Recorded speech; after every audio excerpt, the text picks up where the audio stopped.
Well, hello and welcome to this English lesson, which I've titled In the Wild, Spring Edition. The idea for this lesson came about when I was walking around outside and I was seeing and hearing things. So it's not necessarily a lesson about spring, but it's certainly a lesson about all of the things that you see in my part of the world when it is the season of spring. It's very beautiful outside. I probably should be doing this lesson outside and walking around with you, but that would be impractical.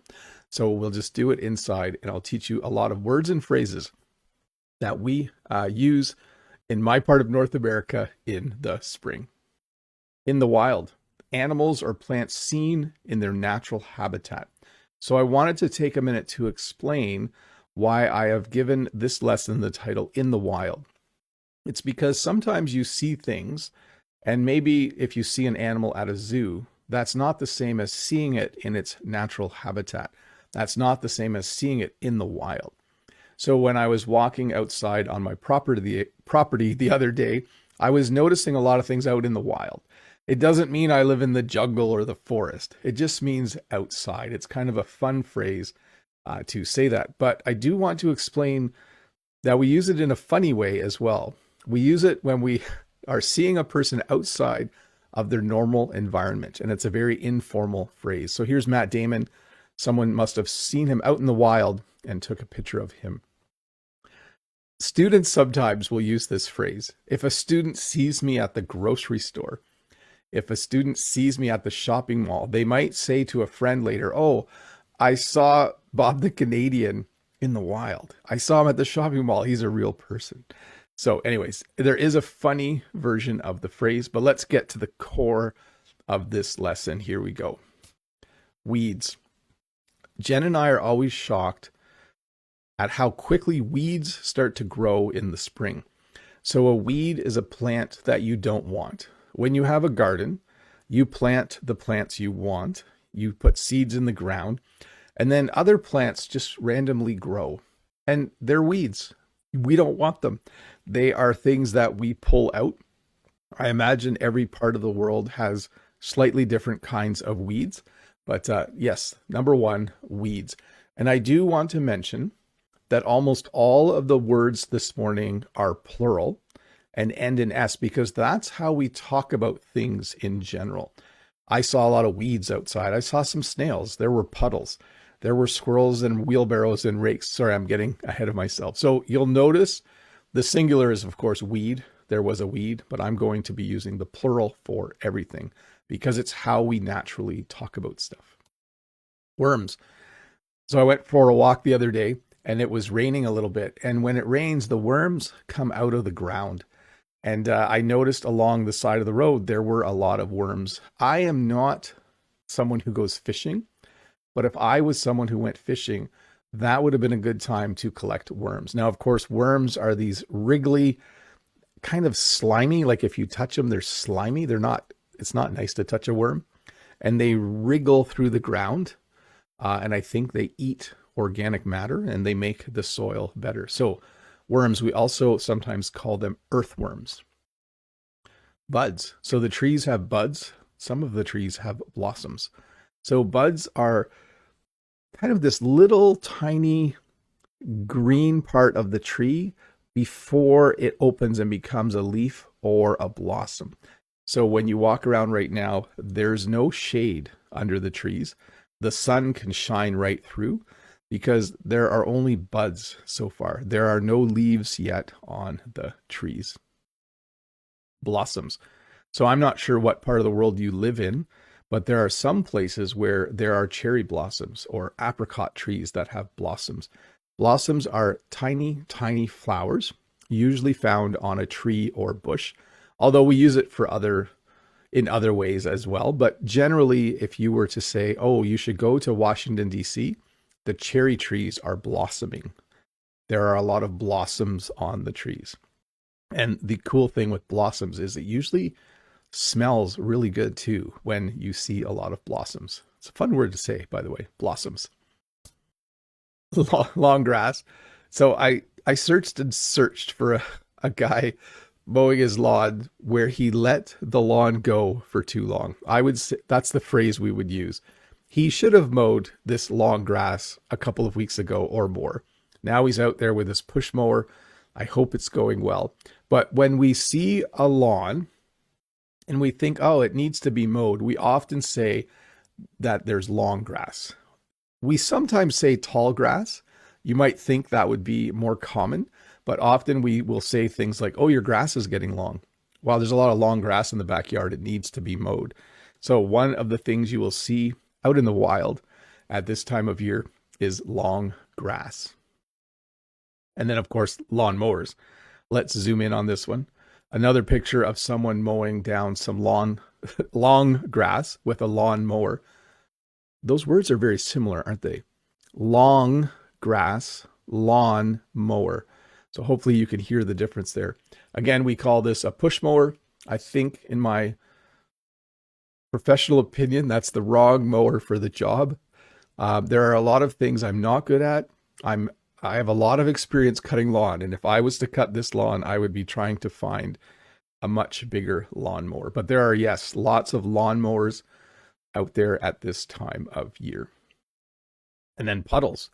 Now, I noticed the other day, I was walking outside and there were puddles, and I was wearing a pair of Crocs, which normally, if the water's only this deep, Crocs are fairly waterproof, but I think my Crocs have a hole in the bottom. If you don't know what Crocs are, you'll have to search that up online. It's kind of a plastic pair of shoes that you can put on quickly. I wouldn't actually call them shoes, like footwear. We'll call them footwear. And I stepped in a really shallow puddle. So you can have a deep puddle or a shallow puddle. And my foot got wet. I was surprised. I wasn't expecting that to happen. But yes, definitely outside right now, there are a lot of puddles. Snails. So I don't really like snails. Snails are these little, oh, let me go back here for a sec. Puddles are just little indentations in the ground or lawn that fill with water when it rains. I should actually define the word that I'm teaching, shouldn't I? I know it's pretty easy in this lesson because there's always a picture, but I should for sure explain that. Snails. So snails crawl along the ground. Snails have a little shell on their back. And the same day I was walking and saw worms, there were also a lot of snails along the side of the road. I don't know why the worms and snails are close to the road. That seems dangerous to me. Probably poor parenting at some point in their lives. Sorry, that was a joke. But snails, they're also slimy on the bottom. They crawl very, very slowly. And there's just lots of them right now. It's pretty cool. Twigs and branches. So trees are beautiful, but when it's windy and when you have a long winter and there's a lot of windstorms and snow sometimes puts weight on the trees, twigs and branches sometimes fall off. The difference between a twig and a branch is simply size. They're all just parts of a tree. But when I was outside the other day, I noticed that there were some branches, some pretty big branches laying on the ground, and there were some twigs. So I need to clean those up before I mow my lawn. So there are definitely twigs and branches outside. Rubber boots. As I mentioned, I went outside wearing my Crocs. I should have worn my rubber boots, but I know my rubber boots have a hole in them, several, and I need a new pair of rubber boots. So this is something, though, you will definitely see out in the wild right now. A lot of people will wear rubber boots. Jen has been wearing her rubber boots for 2 or 3 weeks as she begins working outside. So that's very, very cool. Wheelbarrows. So this is one of the coolest inventions ever. A wheelbarrow is a little hand cart, I guess, with one wheel on the front and 2 handles on the back. And you can fill it with all kinds of things. And then you lift the handles and you can move stuff around. You can drive the wheelbarrow. I think because there's a wheel, it actually acts as a lever, if you know how levers work. So it actually makes it easier to lift all of the stuff that's in there. But you will definitely see wheelbarrows at this time of year. Almost everywhere I walked the other day, I went through several neighborhoods. I probably saw 5 or 6 wheelbarrows.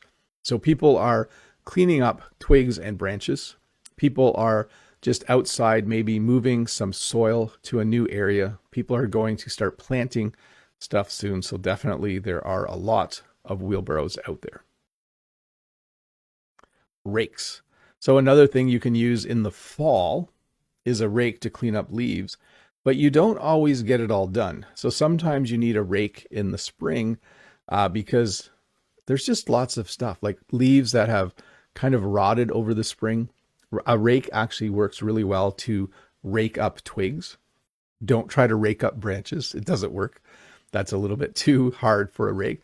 But yes, a rake is a garden tool that you can use to kind of gather things into a pile on the ground. Very helpful for cleaning up your yard in the spring. Melting snow. So this might not be something that you see at this time of year, but we often see melting snow at this time of year. In fact, the other day I went to the grocery store, and when I went to the grocery store, it was snowing in April. This was this past weekend. And when I came out, my vehicle had some snow on it, and there was a little bit of snow on the ground, but the sun came out and it immediately started melting. So you can see here, I like this picture shows it nicely. You have snow, but you have green grass. So this is definitely, in my mind, a picture from spring or fall, most likely spring, where the grass is starting to grow, but you still have a little bit of snow melting. We don't have any snow outside at all anymore, but like I said, it does snow occasionally, and then we do get a little bit of snow on the ground. Mud. So this person was very wise and wore their rubber boots. Mud is simply dirt that has a lot of water in it, and it often gets very sticky. And when you step in it, you can sink. So when you step in mud, your foot goes into the mud. You sink in the mud. This person is not sinking too far, but if you look at how high the mud is on their boot, I'm sure they probably sunk in the mud earlier before this picture was taken. But mud, very, very wet soil that you find when you are outside at this time of year. Tire tracks or ruts. I think I mentioned this once in another lesson. One of the things that really bothers me is that at this time of year, you will see where everyone has driven on the lawn. So when you drive on the lawn, you leave tire tracks, which you see here in the lawn, or what we call ruts. They're the same thing. He drove on the lawn and now there's tire tracks. Or he drove on the lawn and now there's ruts in the lawn. Very, very annoying. He drove on the lawn. Now there's tire tracks on the lawn, tire tracks in the lawn. You can say both, on or in. There's ruts on the lawn. There's ruts in the lawn. I'd probably use in. There's ruts in the lawn, but you could probably use both. So tire tracks or ruts, one of the things that makes Bob the Canadian very, very annoyed. And I'm not going to blame delivery drivers because I appreciate them the most. And I know it must be hard to figure out where the lawn is versus the driveway. But if any of you are watching, if you deliver to my house, please try to stay on the driveway. Please don't go in the lawn and make ruts. Fog. Almost every morning, there's fog right now. This is probably caused by the fact that it's cold overnight and the ground is warming up, or the inverse. It might be warm overnight and the ground is still cool related to the air temperature. Either way, I'm not a weatherman. There is a lot of fog in the morning, but it dissipates very quickly once the sun comes up. So fog, definitely something I have been seeing a lot of as I get up and go out on these beautiful spring days. By the way, fog is moisture in the air. It looks a lot like that. It looks exactly like that, actually. Geese. There are too many of these geese. I think I have another picture coming up. Yes, these geese are everywhere. They honk. In Canadian parks in the city, there's even geese. I don't know if I would call that in the wild because they're in the city. And sometimes geese will chase people, and geese can be very, very mean. Sometimes when we plant certain crops, the geese will eat the crop.